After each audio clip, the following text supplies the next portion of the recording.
tell you the stories from the 36 years I've known her. It'd be a long story. This is already long enough. I don't want to bore you with all my well-known long-windedness. My kids are rolling their eyes and saying, oh, Dad's talking again. So I'll focus on a few things. Chapter 1. Don't worry, there's 9 more to go. How I first met Lucy, and more importantly, her daughter Cynthia.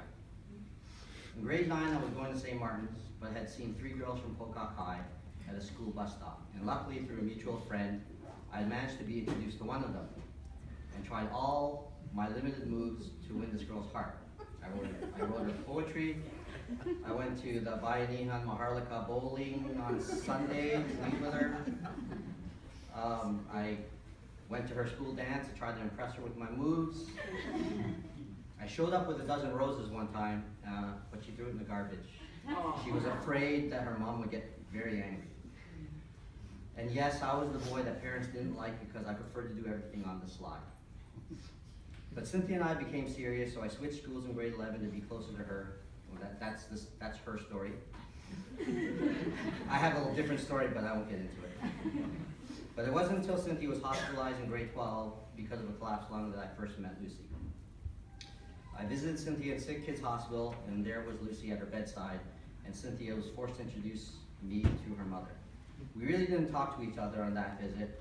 Lucy remained quiet and watched us.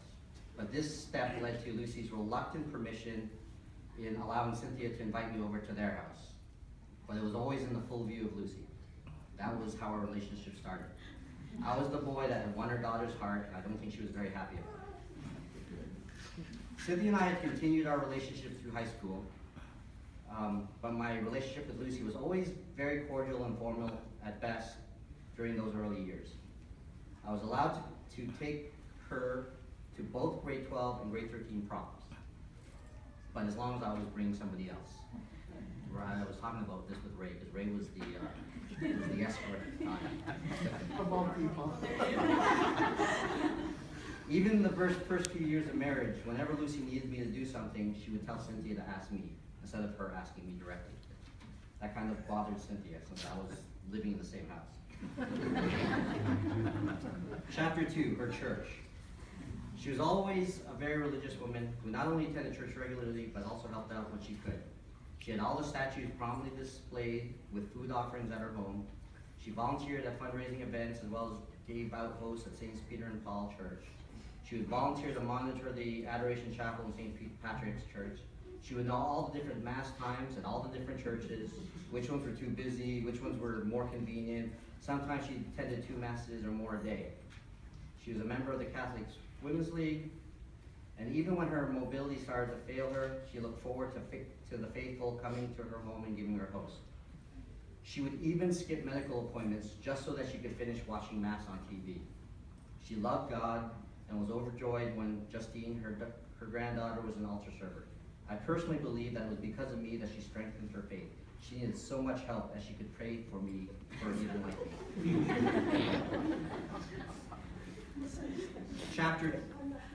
That's chapter 3. Okay, chapter 3. I had it written here, chapter. Her friends. Like most Filipino immigrants who came in the 60s, Lucy did not have family that she could easily turn to for emotional support. And when her husband passed away, it was important for her to come back to Toronto, since that was where most of her friends were. She loved social gatherings and was always tried to lend a hand. And it was uncommon for her and Cynthia to hop on a bus to Ottawa or to Maine to visit her friends. She made close friends through work, through church, and through social gatherings within the Filipino community. They became her family. The much needed support for a single mom. And I'm thankful for all of you, and for those who have passed on before her and those who have continued to give her support for these many years. And by the time I had met her, she was already in her 50s, and I couldn't reconcile her and her conservative vibe and the image with the image of a youthful reveler. Not until I saw some of these young pictures of her, or old pictures of her. In her occasional reminiscences, she would exclaim, "Oh yes, Jose, I was a party girl, I was hot." I might paraphrase that a little bit. Chapter 4. Thank you. her grandchildren. Cynthia and I had gotten married early, perhaps not as early as those in the old country, but earlier than both our parents preferred. But when Justine Alexander was born, all was forgiven. Justine was the light of her life. She doted on her, she cut her apples, she peeled her grapes. She would follow her, making sure she wouldn't fall up the stairs, down the stairs, anywhere around. And I was old school. If they fell, they would cry, and then they would learn. But not Lucy, as we called her Mama Lou for Justine. In her mind, no grandchild of hers should ever have to cry. Mama Lou would pick up Justine from daycare and wait for me to come home from work, to feed us dinner and send us home. We as first-time parents were very proactive in teaching her to read, teaching Justine, not Lucy, to read, write, and do math. And Mama Lou beamed with pride as Justine was talking early and reading before she was 2.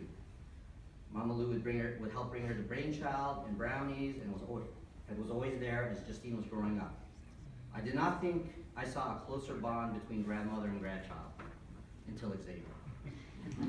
Justine had 9 years of Mama Lou's undivided attention until Aaron Xavier was born. And then it was all about Xavier. Where Justine was bright and loquacious, she would also cry easily. But Xavier was fun. I always said that Justine made me become a man and Xavier made me young again. Banana, which was now Xavier's name for Lucy, she loved him more fiercely. He was always smiling, laughing, or joking, and he was very, very thoughtful. She was proud of him because he played hockey, soccer, basketball. He was a brown belt in karate, and Nana's late husband also played basketball and was a black belt, so she always loved that about Xavier. She loved him because he would always give you the last chocolate or the last dessert. Whenever anyone came over, "Is Xavier with you? Where's Xavier?" And when Xavier walked into the room, her eyes would brighten up. "Sorry, Justine?" And he became second fiddle. I don't know what it is about Lucy and baby boys and their family. If you looked at the Tale of Two Weddings, there's 2 things that is the same in both weddings. One is the wedding dress, and the other is the person that escorted the bride.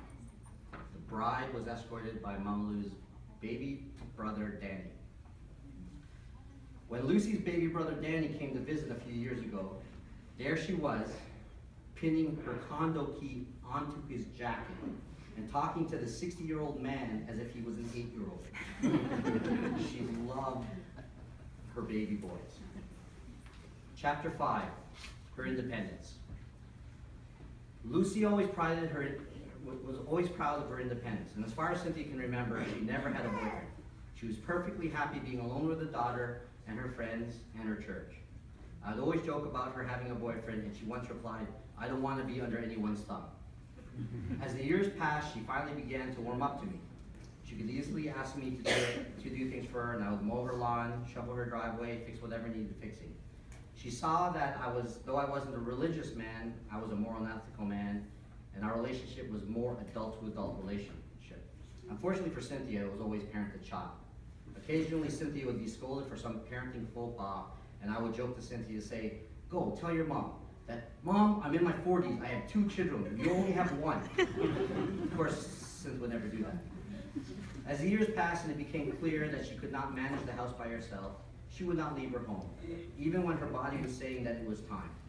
She would not be able to go up and down the stairs, and she started sleeping in the family room. We'd offered to sell our house to get something bigger, with a den that we could change to a bedroom and add a first floor shower, but she wouldn't hear of it. I think a lot of her opposition was due to the fact that in this new home, she would no longer be the queen of her domain. Many years ago, I was offered a position by my company to work in Victoria, BC. It was a unionized position in the IT industry. That is very hard to get.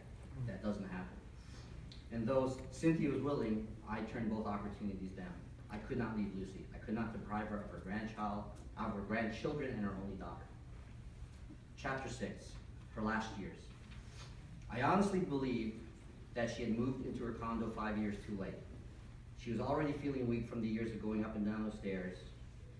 Years of smoking previously had taken its toll on her lungs, and she had to get surgery to correct bowel obstruction, and during that surgery she had 2 heart attacks when on the operating table. This had led to her fear of doing any corrective surgery to correct any other health issues. We started seeing the spiral decline. She needed a rollator to get around. And it was very difficult to get her into houses that required stairs. But she was Lucy. Don't stop her from receiving hosts from members of church or watching Mass on TV. But friends, please forgive her if she didn't come out with you or answer your phone messages immediately. She was a firm believer of proper decorum, etiquette, and presentation. And if she felt she wasn't presentable, she would decline invitations. She was very proud until the end.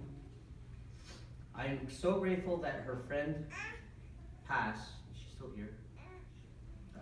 Came over 3 to 4 days a week to cook for her, to help her, and to keep her company. I'm also grateful for Barbara that came every day to bathe her. And though her body was failing, it was enough to keep both of her dignity and her proud independence. But I'll be honest with you. My regrets is that, my biggest regret is that we didn't spend as much time as we could have. We didn't have weekly rituals of dinner to anchor us. We were always on the go, and truth be told, these last few years, Lucy became a little bit more impulsive in her wants and more impatient in her manner to Cynthia. So we always limited our time when it was just Cynthia and me, but her grandchildren always softened her when they came to visit. She was proud that Justina was now a teacher and Xavier was in engineering at Carleton University. And up to her last day, her very last day, she was always pushing sinigang, sutanghon, prepared by Pass, to us to make sure that the kids were being fed, not that they were home for the holidays. Now, many years ago, my stepfather died and I gave the eulogy. And I became preachy and I said, don't let the opportunities go by to spend time with your loved ones. But it's always more difficult said than done. We are human with years of conditioning and reacting and failing. And whether it is inertia or behavior that limits us, it is difficult, but it shouldn't be impossible. Now, we are here to remember Luisa Cabling, to celebrate her life, to remember her love and friendship with us, and to bolden her pattern that is weaved in the tapestry of our lives. We are here to give each other strength as we cope with our loss, and the best way is to remind each other of all the times we've had with her. I do want to give thanks to people who were very important to us, both the Scott's Funeral Home and Assumption Cemetery, for making this process very easy. Actually, we were very fortunate because Lucy had the foresight to make all the arrangements with them and ensuring that their wishes were kept. In fact, she will also be reunited with her husband's remains. They will be transferred from Mount Hope to Assumption when the weather is better. The Aguilar family and the Tarsills and the Aguilar-Palmer family, I am so grateful for your support and your lifelong friendship. I want to thank Eric Rojo, who made the video, and Marty Rojo Torres and their families for their support in these last few days. And Eric created that great video. And most importantly, our undying gratitude and love to the matriarch of the Rojo family, to the baby, for helping Lucy and making arrangements and helping Cynthia figure out what they were. For being a second, we are grateful for her being a second mother to Cynthia and the closest family she and her children could have.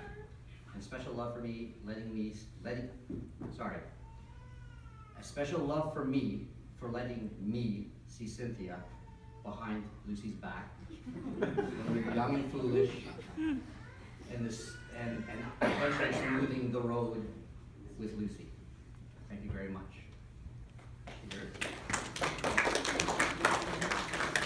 If you wish to say a few words, please come to the podium and regale us stories with her. I'm going to end with a quote from a pseudo-wise person.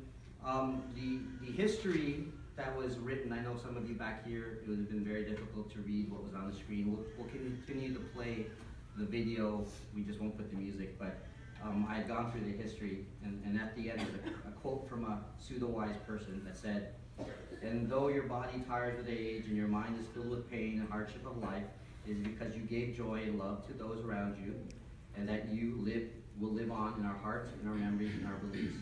May you find peace in the Lord's warm embrace." Thank you. Is there anybody who would like to say anything?